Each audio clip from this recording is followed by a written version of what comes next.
Ogunjobi. Ogunjobi. He did not play. He didn't play, he was suspended, but Ogunjobi, I can say it. Ogunjobi. My bad. Ogunjobi.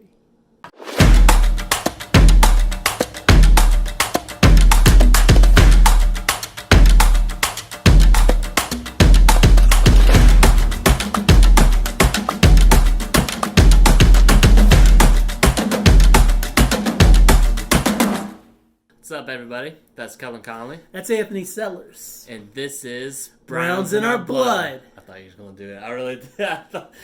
Professional football is the worst. It's the worst. He's just mad because his Raiders got blown out. Professional football is dumb. Worse than what the Dolphins got blown out. Shut up. So, the Browns won. It's here for the Browns. We're super pumped for the Browns, right? Yeah, we are. Third in the AFC North. It's 41-24 over the Miami Dolphins. No surprises there. Anthony, what were your thoughts on the game? We needed this as like a big win. You know, just needed to be able to handle business. And that's what they did. But no, it was actually, I liked what I saw for, you know, most of the game and stuff. There was a little bit in the third quarter where they kind of went stagnant. Mm-hmm. But after that, you know, they finished the game out quick, and then Chubb had over 100 yards again. Kareem Hunt had his first touchdown as a Brown. Schobert had 2 more interceptions. Schobert was a beast, man. They need to pay him. They pay that man. Yes. Yeah. Pay him. Yeah, Schobert looked incredible. I watched the highlights. I didn't see any football because I was driving home yesterday, so I had to watch the highlights. The Raiders got blown out while I drove home, so the Browns look fantastic. Like, it's the Dolphins, first and foremost. But that is, in my opinion, I think that's the way the offense should work all the time. Yes. That's what is fantasized in all of our heads, obviously. Yes. Odell Beckham Jr., first touchdown as a Brown. Second touchdown as a Brown. Big catches. Lots of crucial pass interference calls that moved the ball down the field for them. Chubb was a beast again. Like you said, Baker looked good. His only interception came on a... pass I was a little bit behind. Yeah, Odell. it was a weird interception. It got tipped off, yeah. Mm-hmm. Yeah. So, but yeah, well, Odell had 6 for 84, right? Let's see. I think it was 6 for 84, and then Jarvis had like 10 or 11 catches. Was that his first game against the Dolphins since he got traded? No, I think so. He went nuts, man. He had a chip on his shoulder. He had a lot to prove. He's like, look what y'all gave up, and Jarvis just balled out, man. Jarvis was excellent. I mean, 10 catches, 148 yards, 2 touchdowns. Beckham had 6 for 84. Chubb had some big catches out of the backfield as well. So when they were on, which is most of the game, they were moving that ball, and that's what it was all about, man. And that defense. Can we talk more about the defense? I apologize to Steve Wilks. I'm an idiot. I said it on the podcast. I'm saying it here. I was wrong about Steve Wilks. I jumped the gun. I don't know how I feel about Freddie Kitchens right now. I said my piece, and I'm just going to leave it there. But, man, that defense came out inspired. Ogunjobi. He did not play. He didn't play. He was suspended. But Ogunjobi, I can say it. Ogunjobi. My bad. Ogunjobi. No.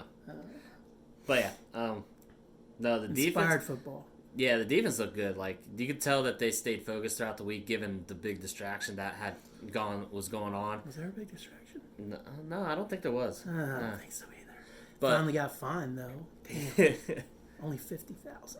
Probably because his salary's so small. Oh, you said I was all going the to talk about the distractions. defense. Yeah, with the defensive line and stuff, like they really played well. I mean, you can't take too much because it is the Dolphins, and they got a lot of just undrafted free agents that are starting and playing significant time for them. Found out a fact. Youngest team in the NFL, and guess who's third? The Browns. The Browns. Well, right, but like the fact that they have almost like an expansion era roster. I mean, let's be real. Mm-hmm. But you still, in those situations, you got to do what you got. You got to take care of business and handle it, and that's what the Browns did this week. So I mean, it was a crucial game. It was a good opponent for them to go against with everything that happened last week. Yes. Someone that they could go out and really show their stuff against, take their mind off of all the off-field distractions. And it's a solid win to get them back in playoff position, which they needed. 2-game winning streak. Three-game winning streaks. 3-game winning streak. And they're back in the playoff hunt. And, I mean, they weren't out of it before, but, I mean, as you said when you and E did the Freddie Kitchens episode, y'all were talking about how mathematically you were still in it. Now you really look to be in it, not just being in it. Yeah, they're still on the outside looking in, but they're in the thick of it. Yeah. Which is something that's needed. And with this game coming up, it's a huge game. And like most importantly, they're still undefeated in the AFC North. Yeah. Yeah. But this next game, the Steelers coming up, is a huge game. Yeah. I'm ready to talk about that if you're ready. I'm ready. Let's go. Let's go. Let's go. All right, so first and foremost, we already did all this talking. Eric Jordan is enjoying some Texas weather right now. So I'm filling in for Eric Jordan. He couldn't even do a video, so he's sad not to be here, especially after the Browns' third straight win. Isn't this the longest win streak in Browns on Our Blood history? Yes. I think. It's got to be. It's got to be. Got to be. I'm going to clap it up for the Browns anyway. You know why? Because the Browns were... I watched... Shout out to... Dylan, who does the Silver and Black Way. It's similar to this show on YouTube. I've been watching his Raiders stuff, and he just cussed the Raiders out for 3 minutes, and it was amazing. So shout out to him. I was like, oh, man, we were awful. Because I didn't see anything. I didn't even want to look at the highlights once I saw the score. But then I looked at the Browns highlights, and I was like, yeah, you go, Browns. Go, Baker. Hell yeah. That's how you stand in the pocket. Make some moves. You know, look at you, Odell. Looking like you actually want to be in Cleveland. That's what's up. I mean, there was a lot of good things, and it all leads to this so real matchup here in Week 13. Yes. The vaunted Pittsburgh Steelers. And that's my terrible boomer voice. That was pretty bad. It was bad. That's why they don't pay any boomer bucks. Anyways. Oh, it's just a big matchup. It's arguably it might be the biggest game in the AFC North at this point with the Ravens doing so well. I mean, this is a big game for both teams. Both teams are in playoff contention still. They had to pull Rudolph in order to win last week against the Cincinnati Bengals. So there's just a lot going on, man. Like the Browns look like their offense is finally clicking, their defense is clicking, they're coming in strong, and they have the Steelers who barely got across the finish line last week. And then you saw what happened on Thursday night. Before the last 10 seconds. Did you see what happened 2 Thursdays ago? I did. The Steelers lost. Yeah. And I have a feeling that we're going to see similar results, man. I think it's going to be a close game. Very emotional. I think this one's going to be a lot closer because the Steelers are going to want to prove that they can actually hang with us, and then on top of that, I think that even though they won't say it, they're going to be out for blood. Yeah. I mean, obviously. They're going to be if TJ Watt gets an open hit on Baker, he's going to take that extra, like give a little extra to it. You know he is. Same with Bud Dupree. It's just the way they're built, the way their whole mindset and stuff. You know they're going to do it. So I think the team's got to be prepared for that.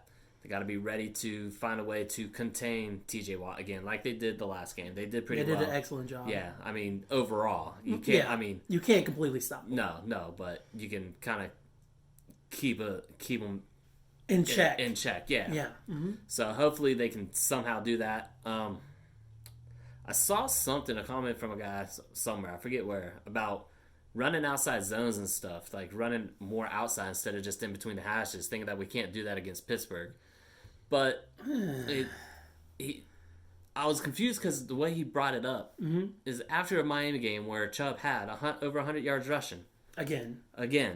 You know, he's averaging 105, 106 yards a game the whole season. He's second in the league in rushing. It doesn't matter where you get your yards from running. If you stay ahead of the chains and keep the pace, why does it matter? That's what makes a good running back. Yeah, and they are running... They are running now like outside zones and stuff. Like you can see the trap and zone plays. Yeah, a lot of Hunt stuff goes to the outside. Yeah, a lot of his starts like where it's to the outside and kick back, and like a lot of Chubb's big runs have been like that, just waiting for that hole to open up in some kind of a zone run. So carrying dude yesterday, Nick Chubb was. Hmm? Carrying dude yesterday, Oh, Dolphins yeah. players. He was. Yeah, no, that's every game. He did it in the Steelers game too, and that's the other thing. Like you got Hunt and Chubb, which is basically the same back. The only difference is they use Hunt more as a wide receiver and he catches more. Mm-hmm. So, but they're both just power backs. And every week, Hunt gets more acclimated to the offense, and Yeah. it's showing. You can tell the teams really don't have anything for that backfield. No, and then we should get Njoku back this week. Mm-hmm. So that'll be good. I think I saw that. he could have played. I really think he could have played this week, but they decided to want to keep him, make sure he was 100% and not do anything to re-aggravate Carlson his wrist. caught a touchdown this week again, didn't he? No, He just had a long catch. Sorry.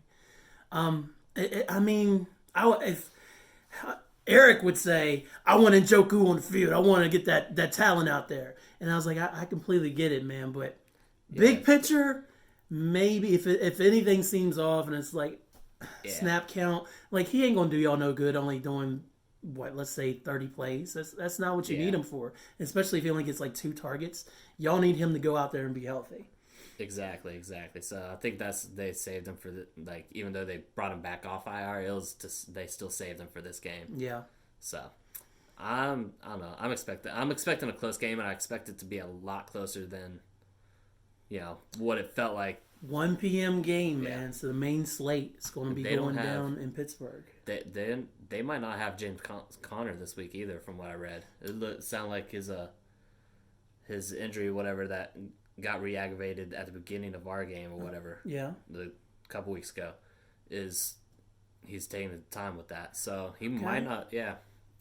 But they also had they had a running back that they just signed off of a practice squad from another team that played well against Cincy, so we'll see where that goes. Yeah. And I'm interested to see if they play Rudolph or Hodges at QB. I'm not too concerned about y'all's running defense, though.